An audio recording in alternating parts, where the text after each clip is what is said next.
Bonjour, bienvenue à toi aujourd'hui. Ça me fait plaisir de te retrouver en ce 26 septembre. Je voulais faire le message moi-même parce que c'est la date de fondation de nos deux premières missions, à savoir en Haïti, à la ville de Port-de-Paix dans le nord et Jérémie complètement à l'ouest du pays sur la côte. Haïti, la terre des amours, la terre des défis, la terre de Dieu. C'est pour ça que je l'appelle la terre des amours. Dieu aime les plus petits et nombreux sont-ils là-bas. C'était un défi de partir. La communauté n'avait que 3 ans de fondation en 1981 et c'était un défi de laisser partir 11 personnes de la communauté pour aller fonder, dont 2 prêtres, un prêtre pour chacune de nos missions, 2 prêtres missionnaires, un père blanc d'Afrique et un père Montfortin. Mais on est parti avec tout notre enthousiasme. Je me souviens, mon papa était là, il avait 81 ans à ce moment-là avec maman, mon frère. Et papa était sûr qu'il me reverrait jamais vivante de ma sainte vie, que lui était pour mourir aussi avant. Il y avait des gros détachements que nous devions faire. Détachement de nos installations, détachement de notre confort, détachement de nos familles, détachement aussi au niveau des communications. Tout n'était pas facile. Il n'y avait pas de cellulaire comme aujourd'hui, de WhatsApp et tout ça. On avait un téléphone par mois du Canada de Sœur Jeanne, notre fondatrice. On devait se rendre à 5 heures du matin dans une petite boutique, une petite cabine téléphonique à une demi-heure de chez nous pour pouvoir faire cet appel téléphonique.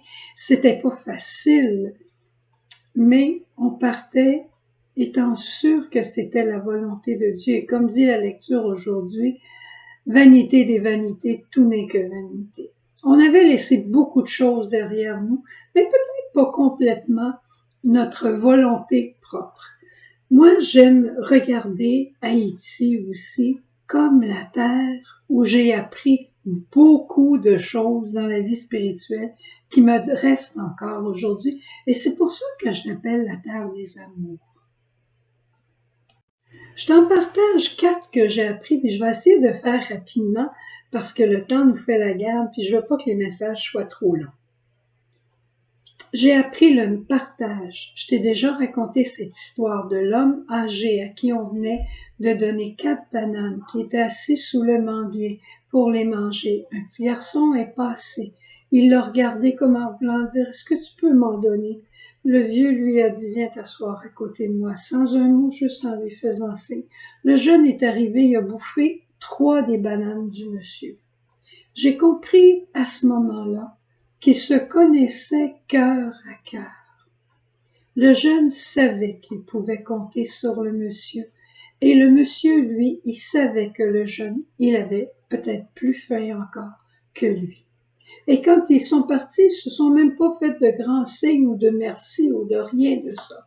Le cœur, la connaissance du cœur de l'autre nous donne de poser les gestes qu'il faut.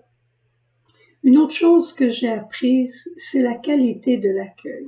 J'ai bien été élevée chez moi, mais il y a un boss là-bas, un ouvrier, qui m'a appris comment bien accueillir.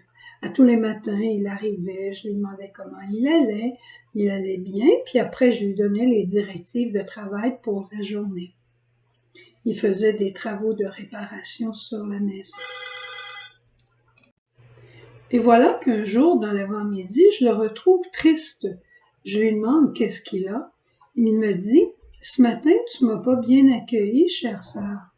Tu t'es pas informé comment avait été ma nuit, comment allait mon épouse, comment allaient mes enfants. Tu m'as juste dit bonjour, puis tu m'as donné les instruments pour aller travailler. » J'ai compris. Une dernière chose, il y en a plusieurs, mais en tout cas une sur laquelle je vais m'arrêter, c'était de prier sur le champ avec les gens quand ils demandent quelque chose. Beaucoup d'enfants venaient nous demander de la nourriture quand on était à Port-au-Prince. Les gens venaient nous demander de l'argent, ils nous demandaient toutes sortes de choses. Mais au fond, qu'est-ce qu'ils voulaient? C'était un peu d'attention, qu'on entre en relation. Alors, combien de fois je leur disais, je vais prier pour vous. Et là, le bon Dieu m'a interpellée, prie tout de suite, Suzanne, pour eux, avec eux. Alors là, je me suis arrêtée, puis j'ai prié avec la personne. Il était tellement content, il était tellement heureux. J'avais pris du temps avec eux autres, je m'en étais occupée et je les avais confiés à Dieu. C'était presque le bonheur parfait.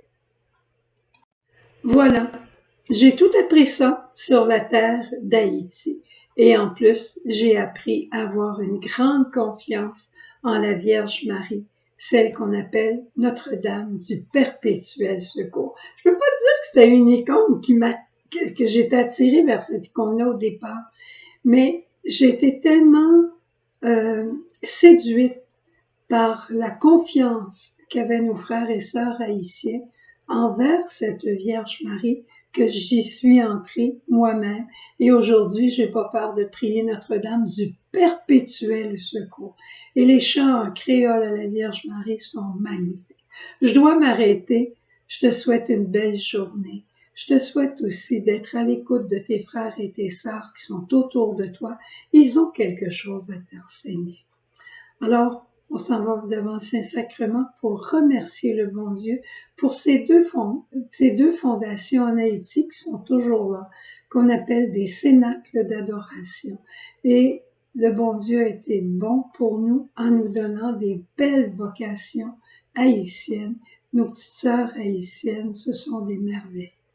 Au revoir, belle journée à toi, à demain. Jésus.